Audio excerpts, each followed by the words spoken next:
Quisiera comenzar leyendo Mateo 5, versículos del 43 al 48. Esta es la sección que vamos a estar estudiando hoy. Hemos leído estos versículos en muchas otras presentaciones, muchos otros estudios, así que no voy a entrar en todos los detalles que podríamos, pero sí me gustaría que comparáramos esta sección del Sermón del Monte con eh, la versión de Lucas, la versión que nos da Lucas del Sermón del Monte y de estos versículos, y de ahí partir. Así que Mateo 5, 43 al 48 dice, oísteis que fue dicho, amarás a tu prójimo y aborrecerás a tu enemigo. Pero yo os digo, amad a vuestros enemigos, bendecid a los que os maldicen, haced bien a los que os aborrecen, orad por los que os ultrajan y os persiguen, para que seáis hijos de vuestro Padre que está en los cielos, que hace salir su sol sobre malos y buenos, y que hace llover sobre justos e injustos. Porque si amáis a los que os aman, ¿qué recompensa tendréis?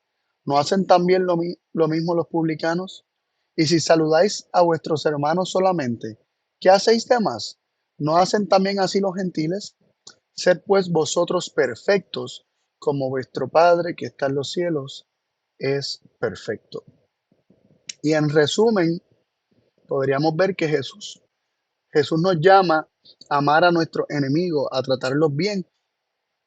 Dice cuatro cosas: amar a los enemigos, bendecir, ¿verdad? Amar, bendecir, hacer bien, orar por ellos. No es solamente orar por ellos, no es solamente decir que no les deseamos nada mal. Dice que hay que amarlos, hay que bendecirlos, que significa decir bien, y también implica no solamente tener buenas palabras para con ellos, sino que también implica eh, suplir todo lo que ellos necesiten, hacerles bien, tratarlos bien aun cuando ellos traten mal. De esto habla Pablo en Romanos 12 cuando cita de proverbios de, de hacerles bien a los que nos tratan mal y a nuestros enemigos y a vencer el mal con el bien y orar también por ellos. Así que hay cuatro cosas que debemos hacer por aquellos que son nuestros enemigos. Y miren qué interesante, eh, los que son nuestros enemigos son aquellos que nos maldicen, que nos aborrecen, que nos ultrajan, que nos persiguen. También se mencionan cuatro cosas: maldicen, aborrecen, ultrajan, persiguen. Interesante, ¿no? O sea que hay muchas formas en las que nosotros podemos ser agraviados. Se nos puede maldecir, decir mal de nosotros, hablar mal de nosotros, hacer la vida más complicada o más difícil. Se nos puede aborrecer, odiar, mostrar un menosprecio por nosotros, por nuestra vida. También se nos puede ultrajar, hacer un agravio ya más físico, en cuanto a ser violentados físicamente. Y también se nos puede perseguir. Esto se puede convertir no solamente en un bullying, sino en una persecución, y hasta cierta medida teniendo una justificación, podríamos decir. Cuando digo justificación me refiero a un motivo específico, no simplemente de odiarnos por odiar y ya, sino que podemos tener alguna postura, podemos tener algún estilo de vida, podemos tener, eh, puede haber algo en nuestra vida que vaya en contra de la filosofía de otra persona, y debido a eso seamos perseguidos. De hecho, más temprano en nuestra serie del Sermón del Monte estuvimos viendo que todos aquellos que son transformados en este proceso de recibir la justicia de Dios, de ser justificados por medio de la fe, aquellos que pasan por un proceso de confrontación con sus propios pecados, de culpa, de ser sanados de esa culpa, de recibir la justicia de Dios, de, de vivir una vida nueva en Cristo, de ser ahora pacificadores y vivir una vida no la propia, sino la de Cristo, o sea, Cristo viviendo su vida en nosotros, ellos han de ser perseguidos. Así que estas persecuciones en gran medida podrían ser debido a nuestra fe, debido a nuestra nueva vida. Pero se nos insta a amar, a bendecir, a hacer bien y a orar por todos esos o por todas esas personas que, que nos hacen mal y que están constituidos como nuestros enemigos o nos ven a nosotros como sus enemigos. Pero es muy importante, nosotros no nos debemos constituir enemigos de ellos, porque ¿cómo vamos a constituirnos enemigos de aquellos a quienes amamos, aquellos a quienes bendecimos, aquellos a quienes le hacemos bien y aquellos por los cuales oramos? Cuando nosotros hacemos estas cosas, que amamos aún a los que nos hacen todas estas cosas, los bendecimos, le hacemos bien y oramos por ellos, dice vamos en eso se ha de manifestar que somos hijos de Dios, para que seáis hijos de vuestro Padre que está en los cielos. Porque Dios bendice a todos por igual, no hace acepción de personas. Él hace salir el sol sobre malos y buenos y hace caer la lluvia sobre justos e injustos. En Él no hay acepción de personas. Él bendice y le hace bien aún a aquellos que están constituidos en enemigos suyos. Aquellos que están enemistados con Él, Él los sigue bendiciendo. Esto es un punto muy interesante, porque Romanos capítulo 5, versículos del 8 en adelante, nos presenta que nosotros, aun siendo pecadores, Cristo murió por nosotros. Nos presenta que fuimos reconciliados con Dios por la muerte de su Hijo. Aquellos que estaban enemistados con Él, a ellos y por ellos Dios dio a su Hijo. Así que esto es muy, muy importante tener en consideración. Dios ama a sus enemigos y Dios busca la manera de hacerles bien a sus enemigos. Dios vence el mal con el bien. Y termina diciendo, sed pues vosotros perfectos como vuestro Padre que está en los cielos es perfecto. Amando a nuestros enemigos, bendiciéndolos, haciéndoles bien, orando por ellos, seremos perfectos como nuestro Padre que está en los cielos es perfecto. Porque es fácil amar a quien te ama, y lo dice ahí mismo, es fácil amar a quien te ama, es fácil hacerle bien a quien te hace bien, eh, es fácil saludar a quien te saluda y a quien siempre tiene una sonrisa para ti. Eso es fácil prestar a quien siempre o tú tienes garantía de que te va a devolver. Pero no hacen, aquí dice, ¿verdad? Jesús dijo, no hacen así los publicanos, no hacen lo mismo los gentiles, para que seáis hijos de vuestro Padre, para que seáis perfectos como vuestro Padre que está en los cielos es perfecto. No es solamente tratar bien al que te trata bien, no es solamente amar al que te ama, para que el amor sea perfecto en vosotros, el amor de Dios sea perfecto en vosotros. Hay que amar a quien te menosprecia, a quien te aborrece, a quien te persigue, a quien te ultraja, a quien te maldice. Pero el amor no puede ser forzado ni mandado. Es verdad que la ley de Dios y sus mandamientos se resumen en amar a Dios y amar al prójimo, pero amar a Dios no surge porque sí, porque se me ocurrió, porque quiero hacerlo ya. Ah, pues no sabía que tenía que amarlo, de ahora decido amarlo y amar al prójimo. El amor por aquel que te hace mal no nace de nosotros así porque, ay, no sabía que tengo que amarlo, ahora lo voy a amar. No, el amor no se manda, el amor es despertado por el amor. Como único nosotros podemos amar a Dios y amar al prójimo es conociendo el amor que Dios ha tenido para con cada uno de nosotros. Es entendiéndonos que estando muertos en delitos y pecados, estando enemistados para con Dios, siendo sus enemigos, nosotros siendo los enemigos de Dios, Dios nos ha tratado bien. Dios nos ha amado. Cuando comprendemos ese amor tan grande que Dios ha tenido para conmigo, que siendo aún pecador, dio a su Hijo por mí, que estando enemistado, dio a su Hijo para reconciliarme a mí, para traerme a mí, que habiendo sido yo un hijo pródigo que no quería nada que ver con su padre,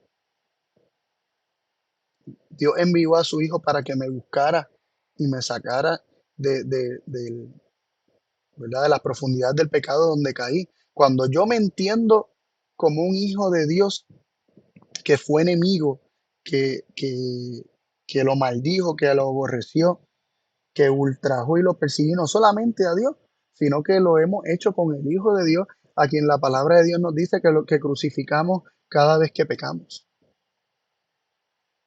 Cuando nosotros nos damos cuenta que nuestra condición natural, sin conversión de corazón, estamos enemistados con Dios y aún así Dios nos ha bendecido, Dios nos ha rescatado, Dios nos ha buscado, Dios nos ha amado. El amor por Dios y por nuestro prójimo va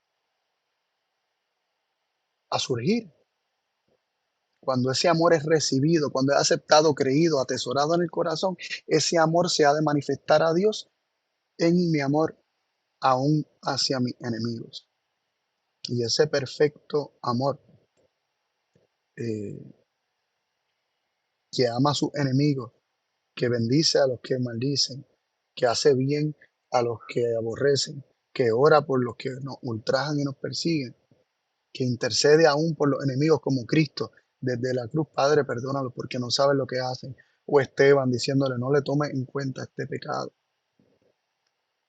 Ese mismo amor va a ser despertado, va a ser manifestado en nuestra vida.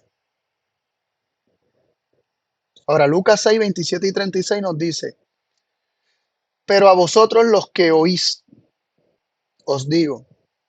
Y aquí vamos a ver que Lucas, a diferencia de Mateo, Lucas toma esta parte del amor a los enemigos y la mezcla con una sección que ya tocamos que tenía que ver con la venganza, con tomar venganza. Sí que el orden no es exactamente igual que en Mateo, aunque las enseñanzas son las mismas. Dice, amad a vuestros enemigos, haced bien a los que os aborrecen, bendecid a los que os maldicen y orad por los que os calumnian. Así que se presentan las mismas cuatro cosas: amar, hacer bien, bendecir y orar. Las mismas cuatro cosas se mencionan. Eh, los enemigos son aquellos que nos aborrecen, los que nos maldicen y nos calumnian. Mateo añade los detalles acerca de ultrajar y perseguir. Pero el aborrecer y el maldecir y el calumniar es un tipo de persecución. Y eventualmente el aborrecer se ha de manifestar en persecución. Continúa diciendo, al que te hiera en una mejilla, preséntale también la otra. Eso ya estaba en las cosas que habíamos leído anteriormente de Mateo. Y ahí se entrelaza lo que es la venganza, ¿no? Y está conectando el amar a los enemigos con no vengarse, no tomar venganza, ni siquiera defenderse.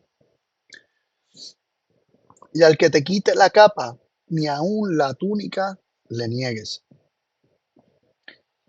A cualquiera que te pida, dale. Mire qué interesante. A cualquiera que te pida, dale. Y al que tome lo que es tuyo, no pidas que te lo devuelva.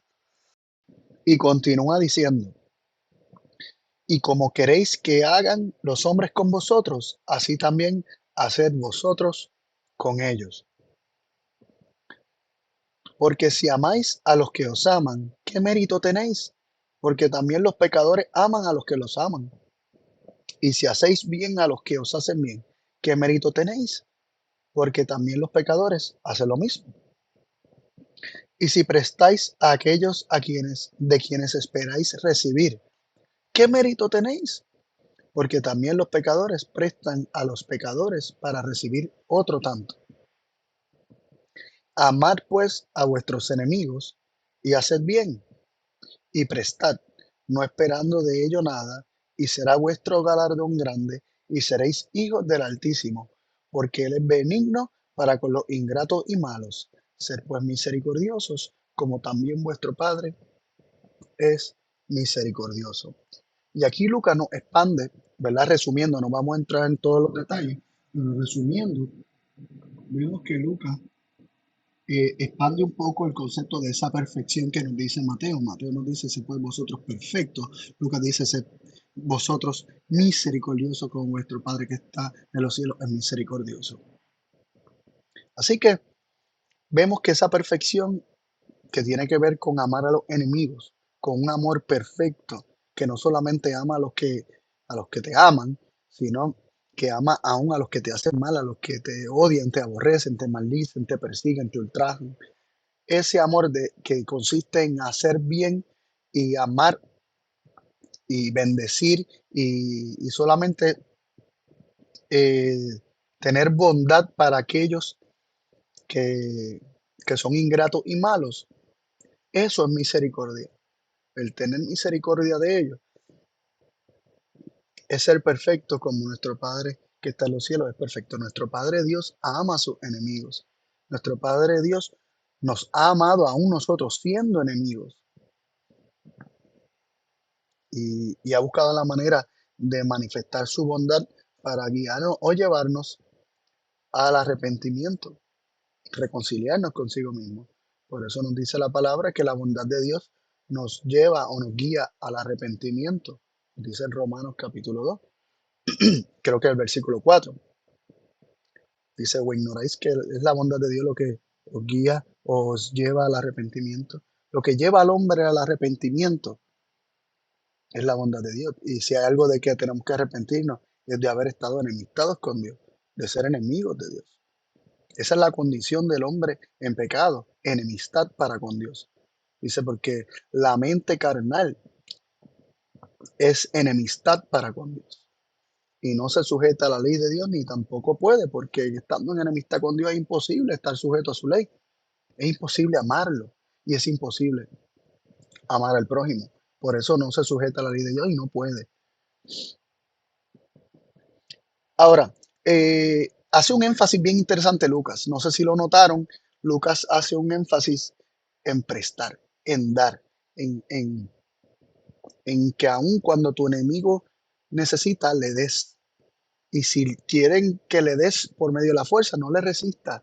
Y, y que le prestes o le des sin esperar que te lo devuelva. Y hasta nos insta a que no le insistamos para que nos devuelva. Y eso es algo difícil. O sea, estas son cosas que nos confrontan. Nos confrontan grandemente porque nos ponemos en una situación, nos imaginamos, yo creo que muchos de nosotros hemos estado en alguna situación, aún desde niños, que prestamos un juguete y esperamos que nos los devuelvan y a veces el otro niño no nos los quiere devolver. ¿Qué hacemos? Aquí Jesús nos dice qué hacer. ¿Qué hizo Dios? Nos dio a su Hijo. Dios nos dio a su Hijo. ¿Sabía lo que le íbamos a hacer? Sabía lo que le íbamos a hacer. Pero como quiera nos lo dio. ¿Qué hizo Jesús? ¿Cómo vivió Jesús? Él sabía que Judas robaba de la bolsa y hasta el último momento le dijo amigo, no enemigo, amigo. Y sabía que lo iba a entregar y sabía que lo estaba entregando con el beso que le dio y le dijo amigo. Y Jesús no es sarcástico, Jesús en su boca no hay engaño, sus palabras no son engañosas. Él no dice una cosa queriendo decir otra. Sí utiliza símbolos, pero no es queriendo decir lo contrario.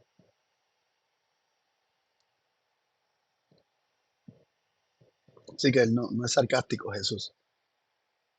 Así que ese énfasis en prestar, en dar, en no negarle las cosas a la persona, aún así sea que nos la esté pidiendo de buena gana o de mala gana, tiene que ver con ser misericordioso y perfecto como nuestro Padre que está en los cielos. Tremendo, ¿no? Y esto no son enseñanzas nuevas. Voy a leer algunos versículos rapidito. Salmo 37:26 nos dice: en todo tiempo tiene misericordia y presta, y su simiente es para bendición. Esto está hablando del hombre justo, que en todo tiempo tiene misericordia y presta. O sea, el prestar, el prestar sin dar, sin esperar nada a cambio, implica también, eh, eso del Salmo 37:26, implica también el ser misericordioso, el tener misericordia y prestar, eh, hace que la simiente sea de bendición o para bendición. Tus hijos, cuando tú vives una vida de misericordia, prestando, supliendo las necesidades del otro, sean buenos o sean malos contigo, tu simiente, tu descendencia va a ser para bendición. En tu simiente serán benditas las naciones. Los principios que vas a estar viviendo y por los cuales se van a estar rigiendo también tus hijos, por lo que se les ha enseñado con el ejemplo, no solamente con las palabras, va a hacer que este mundo sea bendecido por medio de ellos. Salmo 112, versículo 5 dice: el hombre de bien tiene misericordia y presta, gobierna sus cosas con juicio.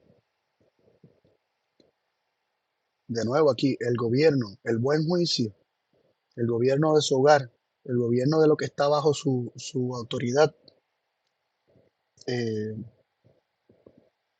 está dirigido por la misericordia, y esto lo lleva a prestar, a dar.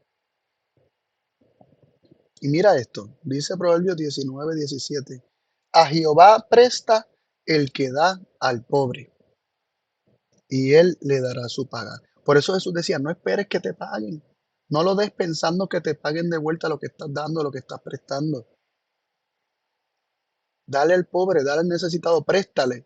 Y si te lo puede pagar, pues bien. Y si no, como dijo Jesús, no lo digo yo, dijo Jesús, no pidas que te lo devuelva, que Dios te lo va a pagar. Dios te lo va a pagar. Eso es una promesa de la palabra. Si tú le das al que necesita sin esperar nada a cambio, Dios te lo va a pagar cuando esa persona no te lo pueda devolver. Ahora, tocando otros puntos importantes que no podemos dejar pasar por alto, recordemos que el amor a los enemigos, se nos dice que Jesús comienza haciendo una salvedad, ¿verdad? Habéis oído, amarás a tu prójimo y aborrecerás a tu enemigo. Y, y yo os digo, o más yo os digo, o pero yo os digo, amad a vuestro enemigo. Eso está diciendo algo que es distinto a lo que ellos habían oído. Ellos habían oído que tenían que aborrecer a su enemigo. Por lo menos así ellos lo entendían. Pero también me gusta el vocablo bíblico que está en tiempos futuros, donde se declara más bien lo que ocurre naturalmente en el corazón del hombre. El hombre naturalmente amará a su amigo, al que le hace bien lo amará, y al que le hace mal lo aborrecerá. Y nosotros podemos encontrar eh, muchos ejemplos en la Biblia, específicamente en el Antiguo Testamento, y si nos dedicamos más que a buscar esto dentro de la Torá o el Pentateuco, los primeros 5 libros de la Biblia, los libros de Moisés, nos vamos a dar cuenta que hay muchas instancias donde parece que Dios está diciendo que a todo aquel que se constituya en su enemigo, que lo aborrezca, que lo destruya, que lo elimine. ¿Y, y cómo? ¿Y cómo Jesús está diciendo algo que parece tan distinto a esto? Y esto es otro tema, ¿verdad? Pero tenemos que permitir que Jesús nos explique, porque él es el cumplimiento de la ley y los profetas. El mismo Padre dijo: a él oíd, cuando, cuando Dios habló en el monte de la transfiguración. Tenemos que escuchar a Jesús, tenemos que dejar que Jesús nos explique la ley y los profetas, ¿verdad? De quienes Moisés y Elías, que estaban allí en el monte de la transfiguración, son representantes de la ley y los profetas, de la inspiración de Dios. Tenemos que dejar que Cristo sea quien nos explique la ley y los profetas. No eliminar la ley ni los profetas, sino escuchar a Jesús y ver en Jesús el cumplimiento de la ley y los profetas. Jesús está citando cuando él dice que amemos a los enemigos, también él está citando a la escritura y nos insta a no vengarnos ni a tomar venganza ni a hacerle mal a quienes nos hacen mal, ni guardar rencor a nadie, sino amar a nuestro prójimo. Y nuestro prójimo es definido por Jesús por cualquiera que está a nuestro lado y que necesita, sea quien sea. Esto más claramente enseñado en la parábola del buen samaritano en Lucas capítulo 10. Pero vemos que Levítico 19, los versículos 17 y 18 dicen, no aborrecerás a tu hermano en tu corazón, y ingenuamente reprenderás a tu prójimo y no consentirás sobre el pecado. Así que no se debe aborrecer a nuestro hermano en tu corazón. Cuando dice tu hermano es porque es tu prójimo, porque es de tu pueblo. El versículo 18 dice, no te vengarás ni guardar rencor a los hijos de tu pueblo, mas amarás a tu prójimo como a ti mismo, yo Jehová. Dios insta a no vengarnos, a no guardar rencor, a no aborrecer, mas, ¿verdad? En cambio nos dice, amarás a tu prójimo y lo reprenderás y no consentirás con el pecado. Serás cuidadoso de también guardarlo a él y dejarle saber cuando esté en caminos errados. Y lo vas a hacer con amor. Entonces, en Levítico 24, versículo 22, leemos lo siguiente. Un mismo derecho o juicio o justicia, mismo derecho tendréis, o un mismo mandamiento tendréis, dice. Como el extranjero, así será el natural, porque yo soy Jehová vuestro Dios. Interesante. Debido a que Jehová es nuestro Dios, nosotros no vamos a hacer diferencia entre el natural, entre el hijo de mi pueblo, entre aquel que es de mi propia nación, de mi propio barrio, de mi propio, ¿verdad? De mi propio sector o de donde sea, de mi propia familia, que no voy a hacer distinción entre ese y aquel que es extraño, que es extranjero. Una misma ley, un mismo derecho, un mismo trato vas a tener con cada cual, porque Jehová es nuestro Dios que no hace distinción entre una cosa y otra, entre justos e injustos, porque trata a todos por igual. Tremendo. Así que en la palabra de Dios estaba enseñado que no se debía hacer distinción, sino que habría de amar al prójimo, que esto incluía aún al extranjero, porque no puedes hacer distinción entre el de tu pueblo y el que no es de tu pueblo en tu trato para con él. Entre el natural y el extranjero, no debe hacer distinción. Así que este amor que estaba enseñado aquí en Levítico no era exclusivo para aquel que es de tu propia nación, de tu propia tribu, etcétera. Era para todo. Y el prójimo Jesús nos enseñó que es todo. Aquel que está a nuestro lado, sea quien sea, todo aquel que necesite. De él debemos ser nosotros un buen prójimo, como el samaritano que ayudó a aquel que cayó en manos de ladrones. Éxodo 23, versículos 4 y 5 nos dice, si encontrares el buey de tu enemigo, y aquí se utiliza más directamente la palabra enemigo, o su asno extraviado, vuelve a llevárselo. Si vieres el asno del que te aborrece caído debajo de su carga, le dejarás entonces desamparado, sin falta ayudarás con él a levantarlo. Miren que el hombre es tentado a pensar que, que esta es la justicia de Dios, pues este es el karma, como tanto hoy se cita o se dice. Cuando encontramos a nuestro enemigo en alguna necesidad, ¿qué hacemos? Justicia de Dios, decimos, esto es Dios tomando venganza en sus manos. Pero aquí el mandato es que si vemos a nuestro enemigo teniendo alguna necesidad, si encontramos el buey, el asno, la bestia extraviada de nuestro enemigo, tenemos que llevársela, agarrar y llevársela. Y si vemos que cayó, eh, este, ¿verdad? Si cayó por el peso de la carga o por lo que sea, ¿Lo vamos a dejar desamparado? ¿A quién? ¿Tanto al animal como al enemigo? No, debemos ir a ayudarle. Aquí no hay espacio para regocijarse por la desgracia del enemigo pensando que Dios tomó justicia. Dios te está instando a ti a ser parte de su justicia, a ser parte de su justicia y a revelar su justicia, ayudando y amando al enemigo, porque Dios es perfecto y misericordioso, y así Él desea que sus hijos también lo sean. Dice Salmo 145:9, y con esto ya mismo leo dos versículos y vamos terminando. Salmo 145:9 dice, bueno es Jehová para con todos, y su misericordia sobre todas sus obras. Claramente Jehová es bueno para con todos, no con algunos. Jehová es bueno para con todos. Y esto me acuerda a lo que Pablo les dejó saber a los atenienses allí en el Areópago, registrado en Hechos capítulo 17, versículos del 24 en adelante, donde él le dice que Dios es quien da a todos vida, aliento y todas las cosas. Su bondad para con todos es su misericordia sobre todas sus obras.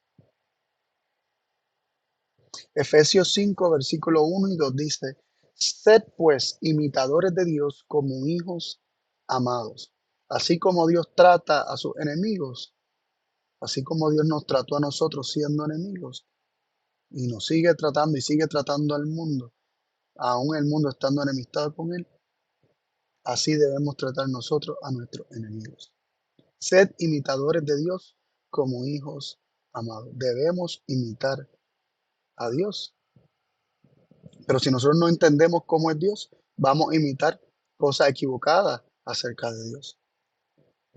Nos dice en qué debemos imitar a Dios y cómo podemos imitar a Dios. Nos dice el versículo 2 de Efesios 5. Andad en amor, como también Cristo nos amó y se entregó a sí mismo por nosotros, ofrenda y sacrificio a Dios en olor suave. Cuando nosotros amemos a nuestros enemigos, a los que nos hacen mal, y nos sacrifiquemos a nosotros mismos por amor, así como Cristo nos amó y se entregó a sí mismo, nuestras vidas serán un sacrificio vivo, que serán ofrenda y sacrificio en olor suave a Jehová, porque estaremos manifestando no nuestra vida, sino la vida de Dios se estará manifestando en nosotros. Y otros le conocerán tal como Él es, por medio nuestro. Que el Señor nos ayude a poder vivir estos principios.